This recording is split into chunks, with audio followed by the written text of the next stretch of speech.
ఎన్టీఆర్ జిల్లా పెనుగంచిప్రోలులో చిన్నారులకు సోకిన వైరల్ ఇన్ఫెక్షన్ తీవ్ర ఆందోళన కలిగిస్తోంది.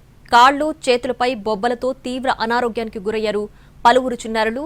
ఈ వైరల్ ఇన్ఫెక్షన్ వేగంగా సోకుతుండటంతో ఆందోళన చెందుతున్నారు తల్లిదండ్రులు.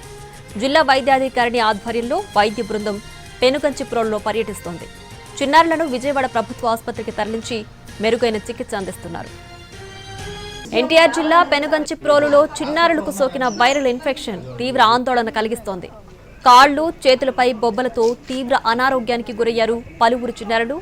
ఈ వైరల్ ఇన్ఫెక్షన్ వేగంగా సోకుతుండటంతో ఆందోళన చెందుతున్నారు తల్లిదండ్రులు. జిల్లా వైద్యాధికారిణి ఆధ్వర్యంలో వైద్య బృందం పెనుగంచిప్రోలులో పర్యటిస్తోంది. చిన్నారులను విజయవాడ ప్రభుత్వ ఆసుపత్రికి తరలించి మెరుగైన చికిత్స అందిస్తున్నారు.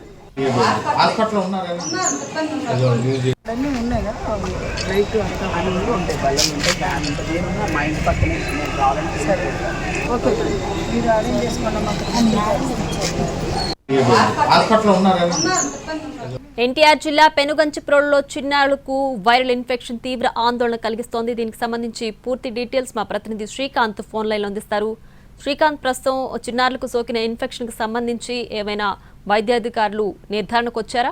పెనుగంచిప్రోలులోనండి ఒక 4 రోడ్లలో ఈ చిన్నపిల్లలకి ఇన్ఫెక్షన్ వచ్చినట్టుగా అయితే ఇవాళ ఉదయం ఆ తల్లిదండ్రులు గుర్తించారు. ఒకళ్ళకి కాకుండా సుమారు ఒక 4 పిల్లలకి వరకు కూడా ఇదే విధంగా ఇన్ఫెక్షన్లు, అదే విధంగా బొబ్బర్లు కూడా రావడంతో వాళ్ళని స్థానికంగా ఉన్నటువంటి ప్రభుత్వ ఆసుపత్రికి తీసుకెళ్లారు. డిఎంహెచ్ఓ సుహాసిని కూడా వాళ్ళ బృందాలతో కలిసి అక్కడికి వెళ్ళి వాళ్ళకి వైద్య పరీక్షలు కూడా నిర్వహించి కారణాలు ఏంటి ఇన్ఫెక్షన్ అనేది వైద్య పరీక్షలు అయితే నిర్వహిస్తున్నారు. 2 పిల్లల్ని విజయవాడలోని ప్రభుత్వ ఆసుపత్రికి కూడా తరలించారు. వాళ్ళకి ప్రాణహాని అటువంటిది లేనప్పటికీ కూడా ఇన్ఫెక్షన్లకు కారణం అది పెరిగితే ఇబ్బంది కాబట్టి దాని అసలు కారణాలు ఏంటి అనేది తెలుసుకునే ప్రయత్నాల్లో ఉన్నారు. స్థానికంగా ఉన్నటువంటి ఒక మహిళ తెలంగాణలోని ఒక శుభకార్యానికి వెళ్ళి వచ్చిన తర్వాత వాళ్ళ పిల్లకి ఇదే విధంగా ర్యాషెస్ వచ్చినట్టుగా కూడా గుర్తించి అక్కడ ఎక్కడికి వెళ్ళారు, ఏం తిన్నారనే అంశాలకు సంబంధించి కూడా విచారణ చేస్తా ఉన్నారు.